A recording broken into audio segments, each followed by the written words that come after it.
दोस्तों, जहां हम कॉन्टिनेंट की बात करते हैं तो एक ऐसा कॉन्टिनेंट जिसको हम भूल जाएं ऐसा हो नहीं सकता। दोस्तों, अभी तक टोटल साउथ कॉन्टिनेंट में ये एक ऐसा कॉन्टिनेंट है जिनकी कुछ अलग ही खास बातें हैं। अब वो क्या है वो आगे हम इस वीडियो में बात करेंगे।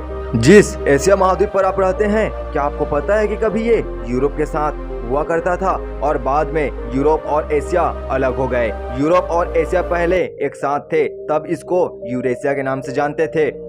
बाद में इनके अलग होने के बाद इनको अलग अलग नाम दिया गया, जहां पर यूरोप और एशिया। तो आज हम यूरोप से जुड़े हुए बहुत सारे ऐसे बातें आपके साथ शेयर करेंगे और ये वीडियो बहुत ज्यादा रिसर्च के बाद हम आपके साथ ला रहे हैं। तो इस वीडियो को अभी लाइक शेयर मत कीजिए, पहले वीडियो को अंत तक जरूर देखिए। चलिए अब स्टार्ट करते हैं और बारी बारी से हर वो चीज समझते हैं कि आखिर यूरोप कॉन्टिनेंट में क्या कुछ खास है। तो दोस्तों, जैसा कि हमने बात किया कि यूरोप महाद्वीप सात कॉन्टिनेंट के अंदर आता है और इस महाद्वीप को पहले यूरेशिया के नाम से जानते थे।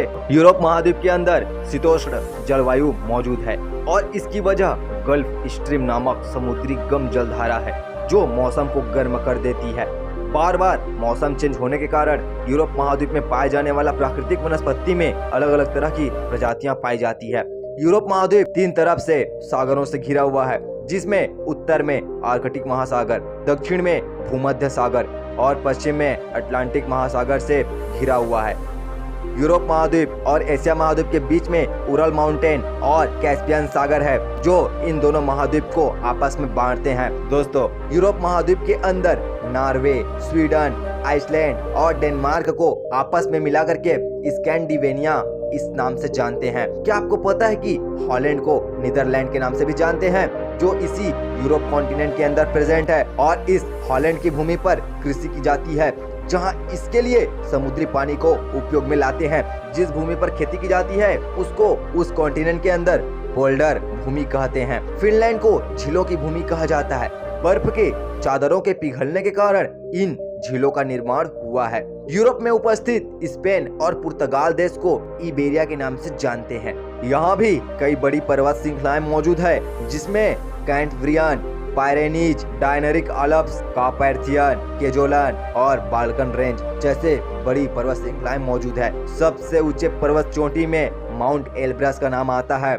जैसे हमारे एशिया में मौजूद है, वैसे वहाँ की सबसे ऊंची चोटी ये माउंट एल्ब्रस है। यहाँ पठार भूमि भी है जो लाखों किलोमीटर तक फैला हुआ है, जिसमें इबेरियन का पठार, फ्रांस के केंद्रीय पठार, जर्मनी के बेसियन, ब्लैक फॉरेस्ट और बेहोमियन का पठार यहाँ फैले हुए हैं, जहाँ कहीं पर भी ज्यादा मात्रा में पानी मौजूद नहीं है। ये पूरे के पूरे पठार भाग होते हैं। दोस्तों, ट्रांस साइबेरियन रेल मार्ग विश्व का सबसे लंबा रेल मार्ग है। यह पश्चिम में पीटर्सबर्ग और पूर्व में व्लादिवोस्तोक तक जोड़ता है। बात करें यूरोप के कुछ प्रसिद्ध नदी की, तो उनमें शामिल नदियों जिनके नाम भी थोड़े अटपटे से हैं, तो ये कौन से नदियां हैं? तो ये है डेन्यूब, डान, एल्बे, लोइरे, ओडर, पो, राइन, रोन, सान्नान, तगुस और वेल्गा। ये सभी यहाँ के एक बहुत ज्यादा पवित्र नदियों में गिना जाता है, जहाँ वेल्गा पूरे यूरोप की सबसे लंबी नदी है और यही नदी डान नदी से मिलकर के शहर के बीच से गुजरती है।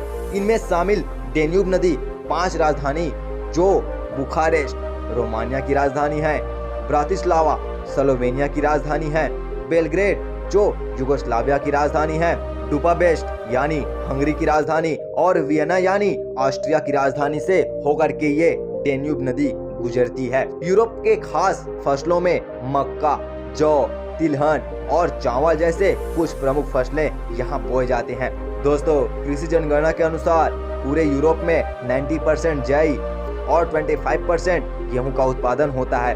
पूरे वर्ल्ड में 4 हिस्सों में 3 हिस्से आलू का उत्पादन पूरे यूरोप के अंदर ही होता है। यूरोप महाद्वीप में कुल 44 देश आते हैं। मॉस्को की जमीन 5 बंदरगाह को जोड़ती है। यह बंदरगाह 5 बड़े समुद्री जगह, जहां कैस्पियन सागर, काला सागर, बाल्टिक सागर, सफेद सागर और डेलोग झील, तो इन सब से जुड़ा हुआ है। कुल जनसंख्या की बात करें तो यहाँ की कुल जनसंख्या 74,51,73,774 है। दोस्तों, प्रमुख धर्मों में सबसे ज्यादा ईसाई जो 76%, इस्लाम 4.9% और बाकी अन्य धर्मों को मानने वाले लोग रहते हैं। और दोस्तों यूरोप कॉन्टिनेंट के अंदर अगर आप कभी घूमने जाते हैं तो आपको हम बता दें कि सबसे बड़े शहर यहाँ कौन कौन से हैं। तो यहाँ पर Moscow, Paris, London, Istanbul, Petersburg, Milan, Barcelona, Berlin और रोम जैसे बड़ी बड़ी शहरें हैं जहां पर आप आज़ादी के साथ घूम सकते हैं। चलिए मिलते हैं नेक्स्ट वीडियो में। और दोस्तों क्या आपको यह वीडियो पसंद आया तो अभी लाइक सब्सक्राइब कीजिए और मिलेंगे नेक्स्ट वीडियो में।